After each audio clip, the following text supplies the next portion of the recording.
The text came through at 11:47 p.m. on a Tuesday.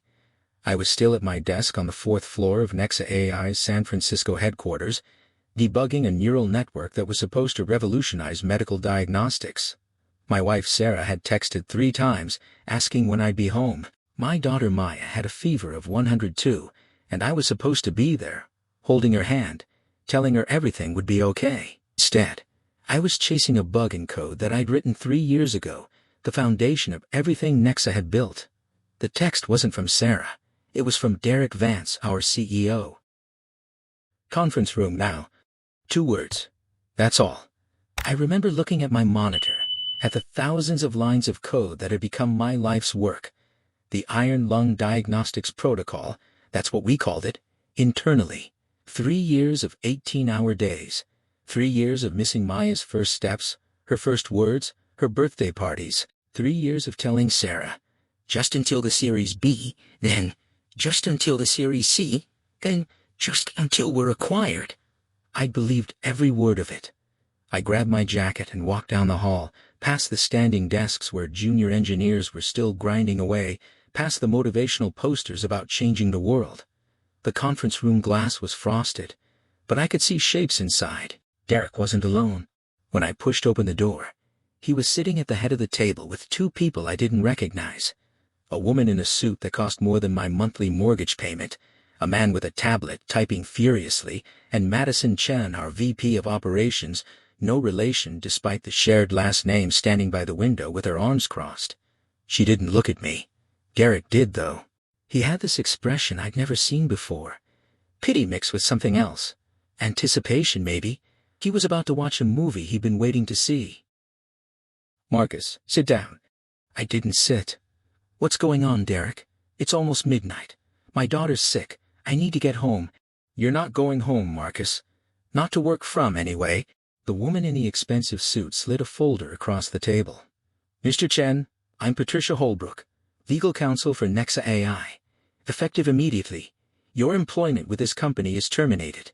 Your access credentials have been revoked. Security will escort you from the premises. I heard the words, but they didn't register. Not really. I was looking at the folder, at the Nexa logo embossed in the corner, at my name printed in a font I'd helped choose for our brand guidelines 3 years ago. What? Performance issues, Derek said. He wasn't looking at me anymore. He was looking at his phone. The board's been concerned for months. The Meridian Health integration missed 3 deadlines. The FDA submission was incomplete. We're restructuring, Marcus. Cutting the dead weight before our Series D. The Meridian integration missed deadlines because you pushed the timeline up by 4 months to impress investors. My voice was steady, but my hands were shaking. The FDA submission was incomplete because you refused to allocate budget for the clinical trials I recommended. I've been warning you about this for a year. And yet, Madison finally spoke, still not turning from the window. Here we are, with a broken product and a burnt-out engineer who can't deliver. I stared at her back. We'd worked together for 2 years. She'd been at my house for Sarah's birthday dinner. She knew Maya's name. She knew about my chemotherapy treatments in Ohio that I was helping pay for. She knew I'd put off seeing a doctor about my own chest pains because we were in crunch mode. This is about the equity, isn't it? I said quietly. Derek looked up then. The pity was gone. Now there was just the anticipation. I don't know what you mean. My cliff period ends in 72 hours. Thursday at midnight. If I'm terminated before then, my 2% equity stake reverts to the company pool.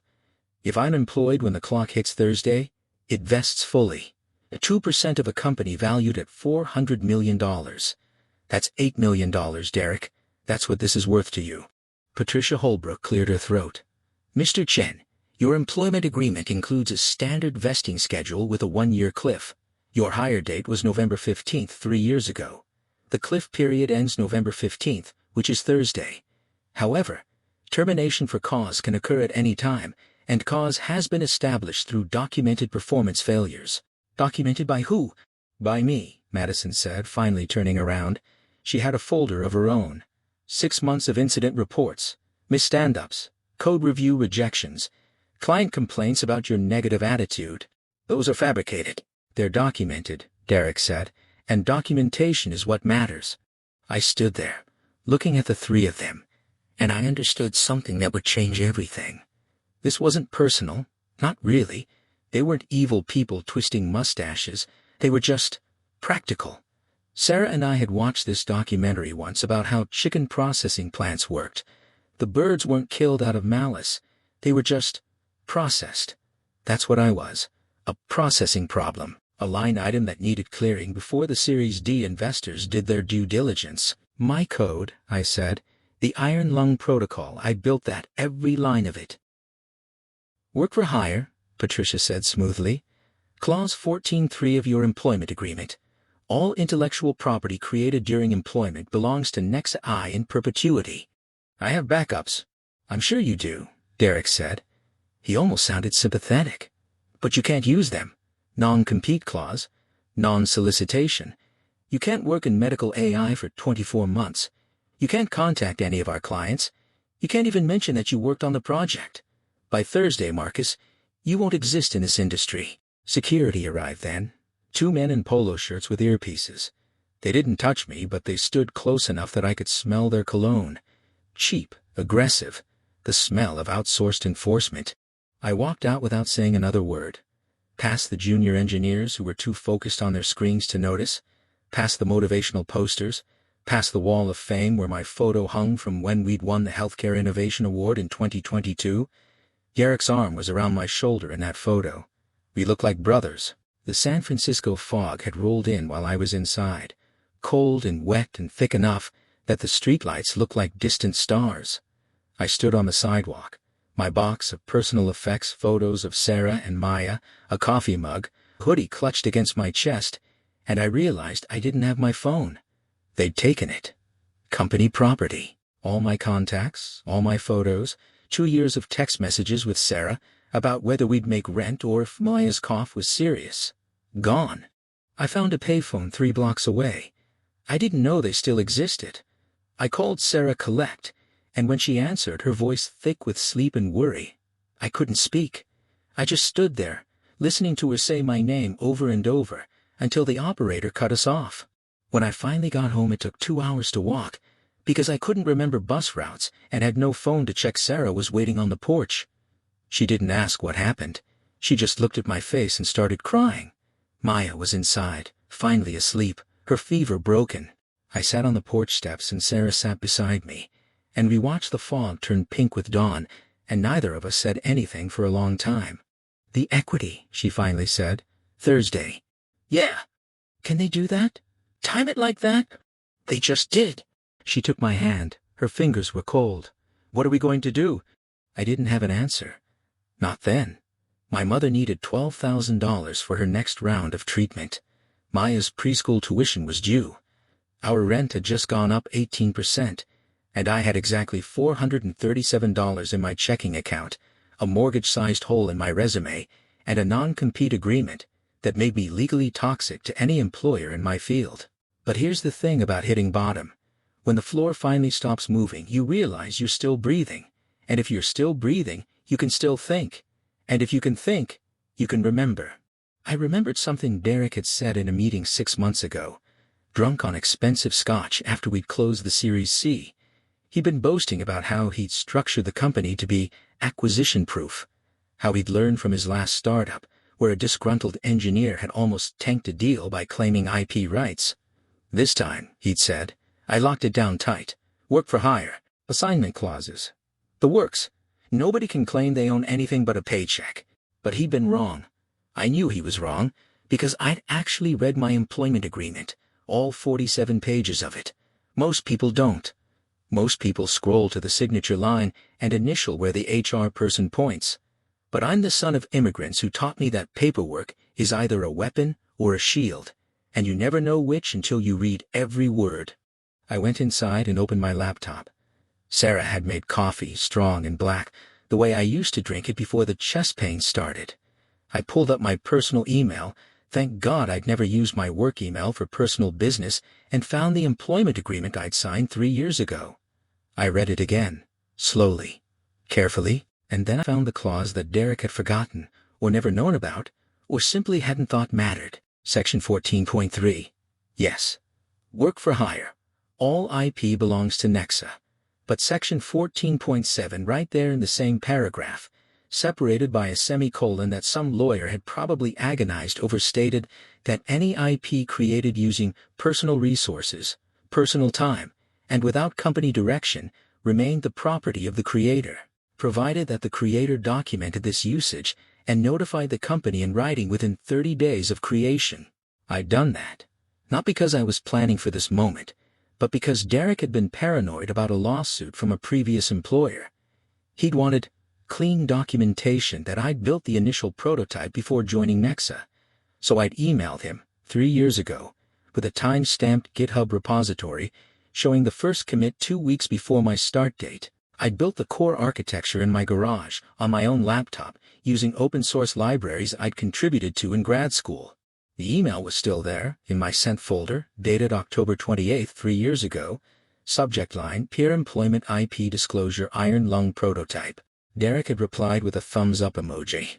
I sat back in my chair and looked at Sarah.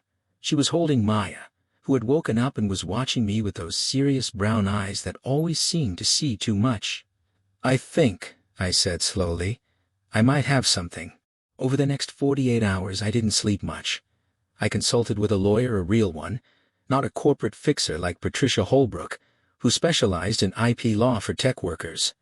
His name was David Park, and he had an office in Oakland above a Korean barbecue restaurant that smelled like garlic and success. He read my agreement, read my documentation, and then he smiled in a way that made his eyes disappear into laugh lines. Mr. Chen, he said, you have what we call a nuclear option, not because it destroys everything, but because it changes the game completely. You don't own all of Nexa's IP, but you own the foundation, the core architecture. Without your framework, their product doesn't work. And more importantly, you documented that you owned it before you ever worked for them. Can they still enforce the non-compete? They can try. But here's the thing about non-competes in California. They're generally unenforceable anyway. Companies include them to scare people, not because they hold up in court. And when you're the rightful owner of IP that they're claiming as their own, well, that changes the leverage considerably. What about the equity? David shrugged. That's probably gone. They timed the termination legally, if not ethically, but $8 million in equity isn't worth much if the company it's tied to is built on stolen property. I went home and thought about what I wanted, really wanted. Not revenge, I didn't want Derek to suffer. I didn't want Madison to lose her house, or Patricia to be disbarred. I wanted to matter. 3 years of missed dinners and unread bedtime stories to mean something. I wanted to look Maya in the eye and tell her that integrity wasn't just a word in a book, that the right thing and the smart thing could be the same thing. I wanted to build something that was mine. On Wednesday morning, 24 hours before my equity would have vested, not that it mattered anymore, I sent an email, not to Derek, not to Madison, to the board of directors at Nexa AI, all 7 of them. I attached my documentation, the GitHub commits, the email from Derek with the thumbs up, the legal opinion from David Park, and I made a simple request, a meeting to discuss irregularities in the company's IP portfolio that may affect the upcoming Series D valuation. I also CC'd 2 people. Dr. Elena Voss, Chief Medical Officer at Meridian Health, Nexa's biggest client, the one whose integration I'd supposedly failed to deliver, and Marcus Thompson, a venture capitalist at Horizon Partners, who'd been considering lead investment in the Series D. I'd met Thompson once at a conference. He'd asked intelligent questions about neural network interpretability. I'd respected his mind. The response came in 4 hours. Not from the board, from Derek. He wanted to meet. Neutral ground. His tone was different now. Not pitying, not anticipatory. Just careful. Like he was walking through a room in the dark, trying not to bump into furniture. We met at a coffee shop in the Mission, one of those third-wave places where the baristas have tattoos and the espresso costs $6. He looked older than he had 3 days ago. Grayer around the temples. He kept checking his phone. What do you want, Marcus? I want to build something. You can't use the Iron Lung protocol, we both know that. I don't need to. I own the architecture it was built on. I can build something better. Something that actually works, that doesn't cut corners on clinical trials, that doesn't treat patients like data points. And I can do it legally, ethically, and without a single line of code that belongs to you." He laughed. But it was hollow. "You think you can compete with Nexa? We have 40 million in funding. We have partnerships with 3 major hospital networks. You have a house of cards, and I'm offering to not blow on it." We sat there, watching the hipsters and the tech workers and the mothers with strollers. Normal people, living normal lives, not knowing that 2 tables away a man's future was being decided over cappuccinos. "What are you proposing?" Derek finally asked. "3 things. First, you drop the non-compete enforcement, publicly. Second, you settle my equity claim, not the full 2%. I'm not greedy. 1%, paid over 2 years, contingent on me not disrupting your Series D. Third, you give me a clean reference and admit to the board that my termination was a mistake. Not illegal necessarily, just a mistake. And in exchange? In exchange, I sign a for my IP. Nexa can keep using the Iron Lung protocol. I won't sue. I won't go to the press. I won't contact Meridian Health or any other client and tell them that their revolutionary AI is built on code that was developed in my garage and almost taken from me through a technicality." Derek was quiet for a long time. "You planned this?" "No. I prepared for it. There's a difference." He signed the agreement 3 days later. Not because he wanted to, but because his lawyers told him he had to. The board had seen my documentation.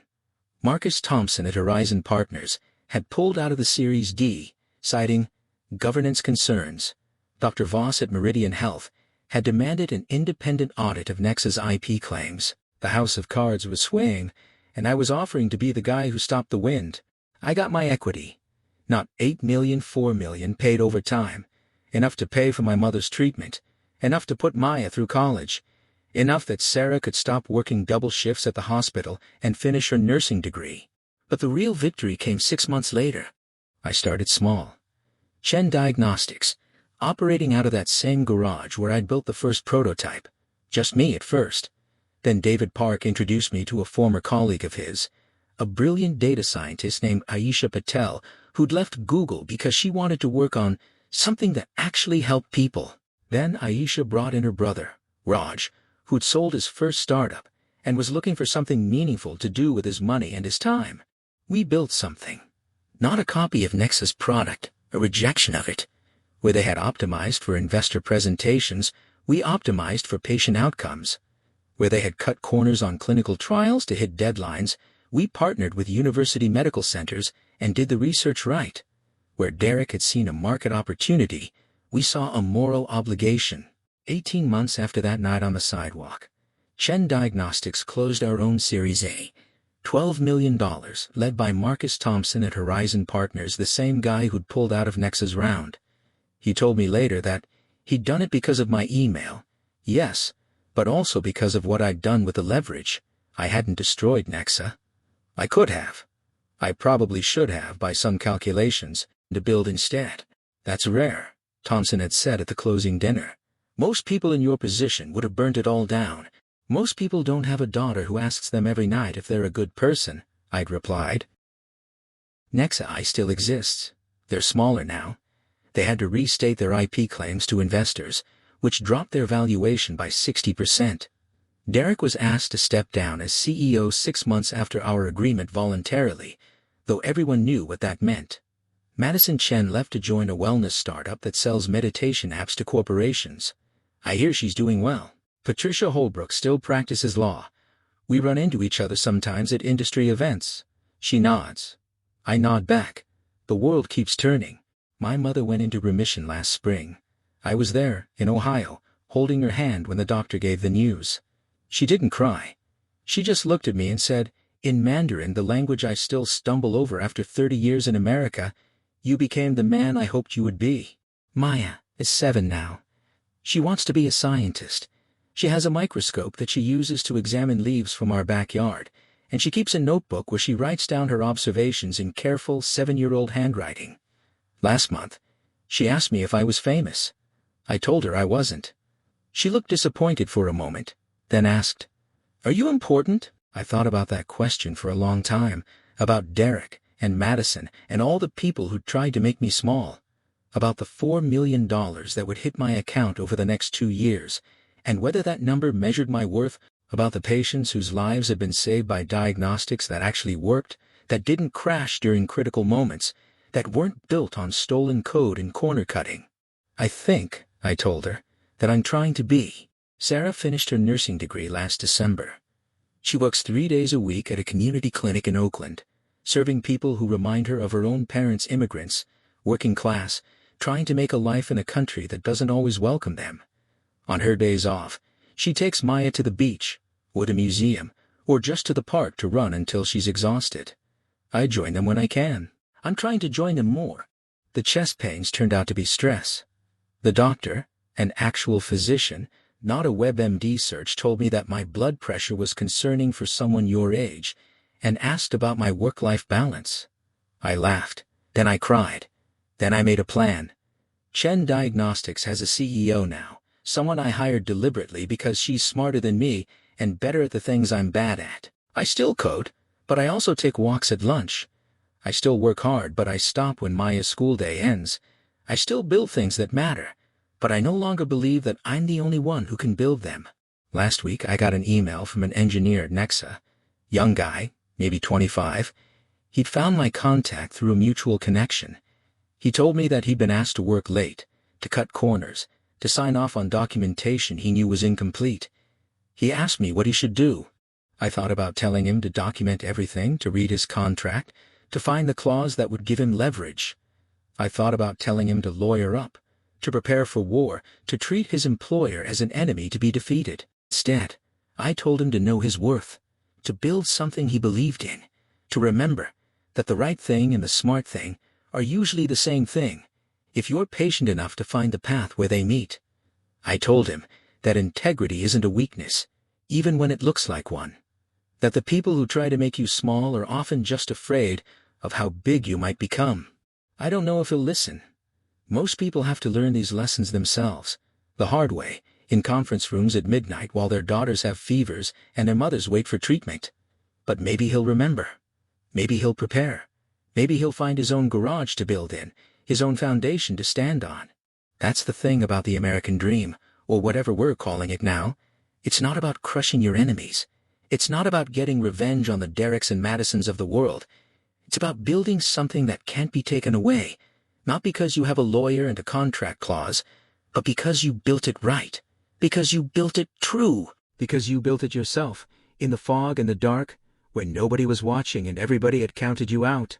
I'm Marcus Chen. I'm 41 years old. I'm the founder of Chen Diagnostics, the father of Maya Chen, the husband of Sarah Chen, the son of parents who crossed an ocean so I could have a chance.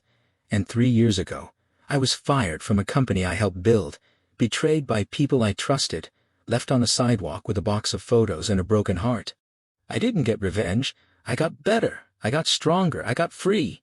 And if you're watching this, if you're in that conference room right now, if you're staring at a termination letter and wondering how the story ends, I'm here to tell you that it doesn't end there. The story ends when you decide it ends. The story ends when you stop being a character in someone else's narrative and start being the author of your own. So write it, build it, prepare for the moment you hope never comes, and then be ready when it does. Not to destroy, not to burn bridges, but to walk across the water, to build something new, to become the person you always knew you could be. The fog clears eventually. The dawn comes, and when it does, you want to be standing on ground that you truly own, not because of a legal technicality, but built it yourself, with your own hands, in your own time, for your own reasons. That's not just success. That's survival. That's freedom. That's the only revenge worth having. Drop a comment below if you've ever had to rebuild from nothing. Subscribe if you want to see how we built Chen Diagnostics from a garage to a company that's actually changing medicine. And remember, your skills are your real visa to success. Nobody can terminate those. Nobody can take them away. Use them wisely. Use them well. And never ever let anyone make you feel small for refusing to on what matters. I'm Marcus Chen. Thanks for listening. Now go build something.